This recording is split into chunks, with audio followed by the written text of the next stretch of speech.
आज की इस गहन चर्चा में या कह लें इस डीप डाइव में हम इतिहास के कुछ ऐसे दस्तावेज़ों और रिपोर्टों को खंगालने वाले हैं जो सच में हैरान कर देने वाले हैं। हमारा आज का मिशन है भारतीय उपमहाद्वीप की पहली नगरीय सभ्यता मतलब हड़प्पा सभ्यता को डिकोड करना। बिल्कुल। और ये कोई छोटी मोटी बस्ती नहीं थी, बल्कि लगभग 4700 साल पहले बसा एक ऐसा स्मार्ट सिटी नेटवर्क था जिसकी तकनीक को देखकर आज के इंजीनियर भी हैरान रह जाते हैं। है ना? मतलब मैं यही सोच रही थी कि इसकी खोज की कहानी ही कितनी अजीब और एक तरह से त्रासद है। अगर हम 1850 के दशक के पंजाब में चलें तो ब्रिटिश इंजीनियर पहली बार वहां रेलवे लाइन बिछा रहे थे। हाँ, तपती धूप में मजदूर जमीन खोद रहे थे और तभी अचानक जमीन के नीचे से पकी हुई बेहद मजबूत ईंटें निकलने लगी। उन इंजीनियरों को लगा कि अरे वाह, मुफ्त की ईंटों का कोई खजाना मिल गया है। उन्हें इस बात का जरा भी अंदाजा नहीं था कि वो ईंटें किसी साधारण खंडर की नहीं थी। बिल्कुल। बिना ये सोचे समझे कि ये ईंटें आ कहां से रही हैं, उन्होंने वहां से हजारों लाखों ईंटें उखाड़ लीं और अपनी नई रेलवे लाइनों की नींव में बिछा दी। ये सोचना ही सिहरन पैदा करता है।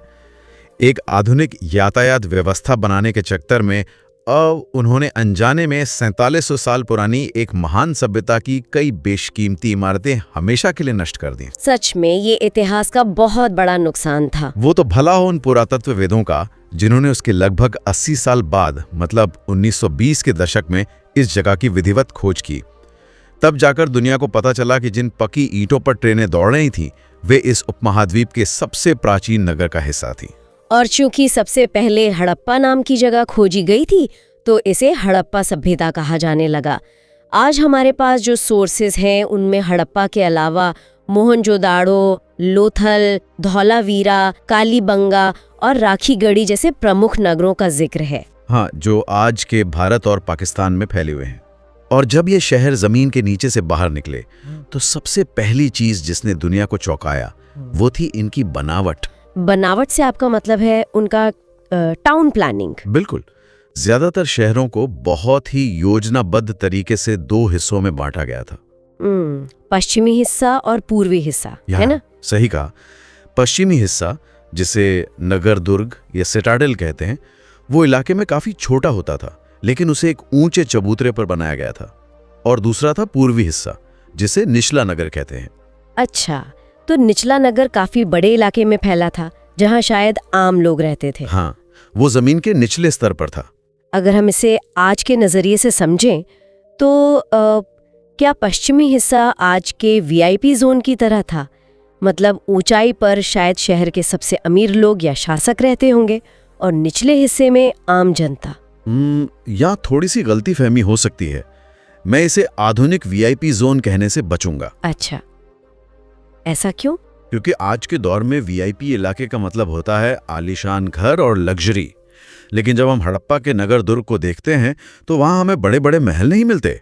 वहां सार्वजनिक और प्रशासनिक इमारतें मिलती हैं, जैसे बड़े भंडार गृह या स्नानागार। ओह, तो ये ऐशो आराम की जगह कम और सिविक ड्यूटी या नागरिक प्रशासन का केंद्र ज्यादा लगता है। बिल्कुल। और सुरक्षा की बात करें तो दोनों ही हिस्सों की चारदीवारी पक्की हुई बेहतरीन ईंटों से बनाई गई थी। यहीं पर मेरे दिमाग में एक सवाल आता है। आजकल हम देखते हैं कि आधुनिक इमारतें 50-60 साल में दरकने लगती हैं, लेकिन 4700 साल पहले बनी वो दीवारें हजारों सालों तक कैसे टिकी रहीं? इसके पीछे एक बहुत ही शानदार तकनीक थी। मतलब ये सिर्फ ईंटों को भट्टी में पकाने का कमाल नहीं था, इसके पीछे गहरी ज्योमेट्री थी। ज्योमेट्री? वो कैसे? जब राजमिस्त्री दीवारें बनाते थे तो वे ईंटों को एक खास इंटरलॉकिंग पैटर्न में चुनते थे। मतलब एक ईंट को लंबाई में रखा तो उसके ऊपर वाली ईंट को चौड़ाई में। हाँ, ताकि वे एक दूसरे में फंस जाएं। हाँ, इस तरह एक दूसरे को फंसा कर रखने से दीवार में जो वजन सहने की क्षमता पैदा होती है वो उसे हजारों साल तक, यहाँ तक कि भूकंप में भी गिरने नहीं देती। ये तो वाकई कमाल की बात है। और सोर्सेज ये भी बताते हैं कि इन ईंटों का एक सटीक मानकीकरण मतलब स्टैंडर्डाइजेशन भी था। और यही सबसे ज्यादा चौंकाने वाली बात है। आप हड़प्पा से ईंटें उठाइए या सैकड़ों किलोमीटर दूर मोहनजोदारो से हर ईंट की लंबाई, चौड़ाई और मोटाई का अनुपात बिल्कुल एक जैसा था। जो कि 4:2:1 था। बिल्कुल 4:2:1। सोचिए, उस जमाने में जब कोई इंटरनेट या फोन नहीं था, तब सैकड़ों किलोमीटर दूर बैठे कारीगरों को एक ही नाप की ईंटें बनाने का निर्देश कैसे दिया गया होगा। ये एक बहुत ही उन्नत केंद्रीय प्रशासन की ओर इशारा करता है। बिना किसी कड़े नियम कानून के इतने बड़े इलाके में ये लागू करना नामुमकिन है। बिल्कुल। चलिए अब उन मजबूत दीवारों के अंदर चलते हैं।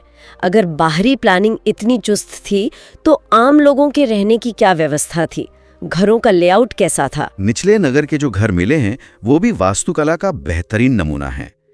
ज्यादातर घर 1 या 2 मंजिला होते थे और बीच में एक आंगन होता था, है ना?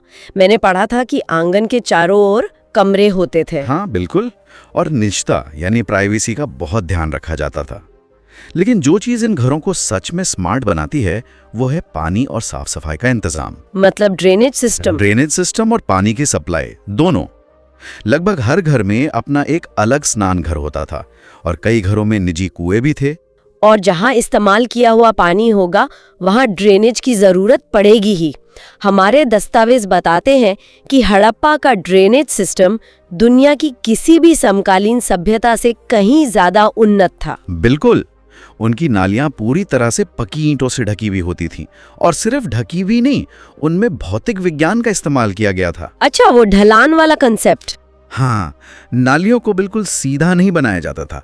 उनमें एक बहुत ही हल्की सी ढलान दी जाती थी ताकि पानी बिना रुके बह जाए। जैसे आज के मॉडर्न शहरों में सड़कों पर हल्का सा घुमाव होता है ताकि बारिश का पानी किनारे बह जाए। एकदम सही। घरों की ये छोटी नालियां बाहर सड़क की मुख्य नाली से जुड़ती थीं, और तो और नालियों को साफ करने के लिए बकायदा मैनहोल बनाए गए थे। ये देखकर साफ हो जाता है कि वो लोग पब्लिक हेल्थ या सार्वजनिक स्वास्थ्य को लेकर कितने ज्यादा जागरूक थे। अगर कोई समाज जमीन के नीचे ढकी हुई नालियों पर इतनी मेहनत कर रहा है तो वो गंदगी और बीमारियों के खतरे को अच्छे से समझता होगा। और जब हम पानी और स्वच्छता की बात कर ही रहे हैं तो मोहनजोदड़ो के महान स्नानागार का जिक्र तो आना ही चाहिए। बिल्कुल, वो एक विशाल और बहुत ही खास तालाब था। इसे भी ईंट और प्लास्टर से बनाया गया था, लेकिन जमीन के अंदर पानी रिसने से रोकने के लिए उन्होंने जो किया वो मुझे बहुत दिलचस्प लगा। आप चारकोल की परत की बात कर रहे हैं? हाँ, उन्होंने उसके ऊपर चारकोल यानी डामर की परत चढ़ाई थी। ये तो बिल्कुल आज के मॉडर्न अंडरग्राउंड स्विमिंग पूल के वाटरप्रूफिंग तकनीक है। क्या उस दौर में भी म्युनिसिपल कॉरपोरेशन जैसा कुछ था? वो कहना तो मुश्किल है, लेकिन तकनीक जरूर स्विमिंग पूल जैसी थी। हालांकि इसका मकसद मौज मस्ती नहीं था। दोनों तरफ सीढ़ियां थीं और चारों ओर कमरे बने थे।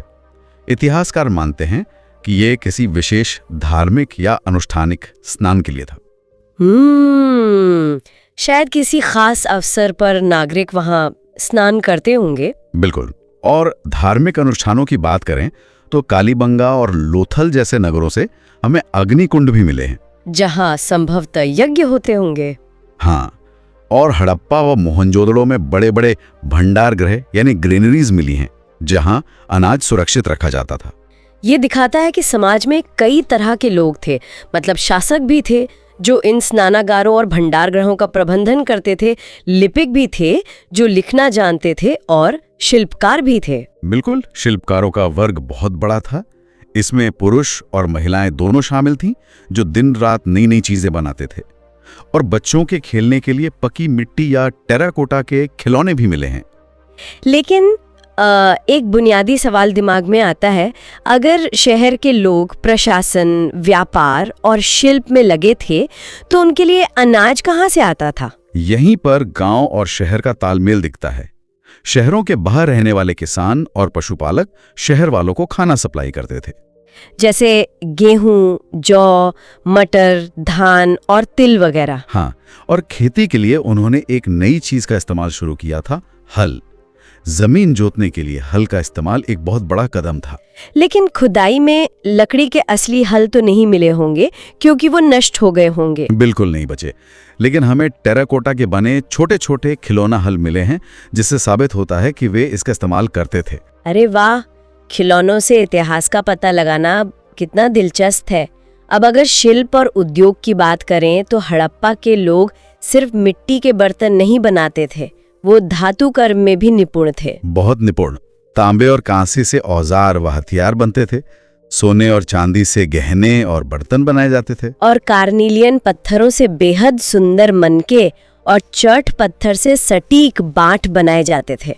लेकिन इन सब के अलावा एक पदार्थ था जो बहुत खास है, फेंस। हाँ, फेंस।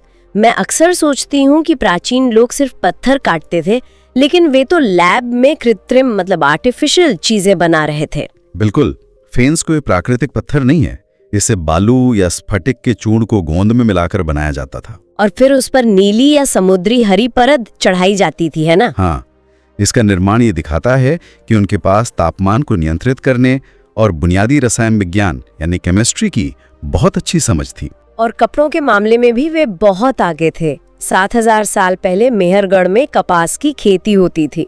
सही कहा। मोहनजोदड़ो से कपड़ों के टुकड़े और कताई के लिए टकलियां मिली हैं। लेकिन जब इतना सारा उत्पादन हो रहा था तो कच्चा माल सिर्फ एक शहर तक तो सीमित नहीं रह सकता था। उनका व्यापार बहुत दूर दूर तक फैला होगा। ये पूरी तरह से एक ग्लोबलाइज्ड अर्थव्यवस्था थी। वे दूर दूर से कच्चा माल मंगवाते थे। जैसे राजस्थान और ओमान से तांबा आता था, ईरान और अफगानिस्तान से टिन आता था, और कर्नाटक से सोना। और ये व्यापार जमीन और पानी दोनों रास्तों से होता था। लोथल में जो विशाल तालाब मिला है उसे एक बंदरगाह या डॉकयार्ड माना जाता है। बिल्कुल, जहां समुद्री रास्ते से नावें आती थी। अब जब व्यापार इतना बड़ा था तो सामान की सुरक्षा भी जरूरी थी, और यही मोहरों या सील्स का इस्तेमाल होता था। पत्थर की वो आयताकार मोहरें जिन पर जानवरों के चित्र थे। हाँ, मोहरबंदी की प्रक्रिया बहुत चालाकी भरी थी। थैले के मुंह को रस्सी से बांधकर उस पर गीली मिट्टी का लेप लगाते थे और फिर मोहर को दबा देते थे। अरे, ये तो बिल्कुल आज की टैम्पर प्रूफ कुरियर पैकेजिंग की तरह है। अगर मोहर की छाप टूटी हुई है, मतलब रास्ते में सामान के साथ छेड़छाड़ हुई है। एकदम सही। लेकिन इन मोहरों के साथ एक बहुत बड़ा रहस्य भी जुड़ा है, उनकी लिपि। हाँ, जो आज तक पढ़ी नहीं जा सकी है। धौलावीरा में तो पत्थरों पर खुदे बड़े बड़े अक्षरों वाला एक अनोखा अभिलेख भी मिला है। ये उपमहाद्वीप में लेखन का सबसे प्राचीन उदाहरण है। सुनने वालों के लिए सोचना कितना अजीब होगा कि अगर हम उनकी लिपि पढ़ पाते तो आज कितना कुछ नया पता चलता। उनके नाम, उनके विचार, सब कुछ। लेकिन बदकिस्मती से वो आज भी एक रहस्य है। और एक और बड़ा रहस्य है इस महान सभ्यता का अचानक पतन। इतनी उन्नत, ग्लोबल और स्मार्ट सभ्यता अचानक कहाँ गायब हो गई? दस्तावेज बताते हैं कि लगभग 3900 साल पहले एक बड़ा बदलाव आया। लोगों ने शहर छोड़ दिए, व्यापार कम हो गया, और वो शानदार ड्रेनेज सिस्टम भी नष्ट हो गया। सड़कों पर कचरे के ढेर लगने लगे। लेकिन इसका कारण क्या था? विद्वानों के अलग अलग मत हैं। कुछ कहते हैं नदियां सूख गईं, कुछ कहते हैं भीषण बाढ़ आ गई, या शासकों का नियंत्रण खत्म हो गया। लेकिन एक बड़ा कारण ये भी माना जाता है कि ईंटें पकाने के लिए बहुत ज्यादा ईंधन चाहिए था। हाँ, जिससे शायद जंगलों का विनाश हो गया। मवेशियों ने चारागाह खत्म कर दिए। मैं यही सोच रही थी, क्या ऐसा हो सकता है कि उनकी अपनी ही सफलता, मतलब बहुत ज्यादा ईंटें पकाना और जंगल काटना, उनके पतन का कारण बन गई? ये बहुत ही तार्किक बात है। जटिल सभ्यताओं का पतन अक्सर किसी एक घटना से नहीं, बल्कि जलवायु परिवर्तन और संसाधनों के अत्यधिक दोहन के चेन रिएक्शन से होता है। अंततः लोग नगरों को छोड़कर नए और छोटे स्थानों पर चले गए और एक महान युग का अंत हो गया। अगर हम आज की इस चर्चा का सार निकालें तो सुनने वालों के लिए ये एक अहम बात है कि हजारों साल पहले के लोग भी योजनाबद्ध नगरों, बेहतरीन ड्रेनेज सिस्टम और जटिल व्यापार को संभालना जानते थे। बिल्कुल, ये हमारे उपमहाद्वीप की एक गर्व करने वाली विरासत है। और आज के दौर में जब हम सस्टेनेबल सिटीज और जल निकासी की समस्याओं से जूझ रहे हैं तो हड़प्पा के लोग हमें बहुत कुछ सिखा सकते हैं। सही कहा। उन्होंने प्रकृति के साथ सामंजस्य बिठाना सिखाया और संसाधनों का अंधाधुंध इस्तेमाल न करने की चेतावनी भी दी। बिल्कुल। और इस चर्चा को खत्म करने से पहले मेरे मन में एक ऐसा विचार आ रहा है जो किसी को भी सोचने पर मजबूर कर दे। वो क्या? कल्पना कीजिए, हड़प्पा की वो लिपि जो आज तक नहीं पढ़ी जा सकी है, वो प्राचीन दुनिया की एक लॉक की हुई हार्ड ड्राइव की तरह है। ये तो बहुत दिलचस्प उपमा है। सोचिए, अगर कल को कोई एआई या इंसान उस कोड को क्रैक कर ले, तो सबसे पहली चीज हम क्या पढ़ेंगे? क्या वो कोई कविता होगी, व्यापार का कोई कानून, या फिर हमारे लिए कोई चेतावनी? ये तो वाकई रोंगटे खड़े कर देने वाला विचार है ना? इसी रहस्यमयी सवाल के साथ हम आज की इस गहन चर्चा को यहीं रोकते हैं। सुनने वालों के लिए ये एक खुला सवाल है। फिर मिलेंगे एक नए विषय के साथ।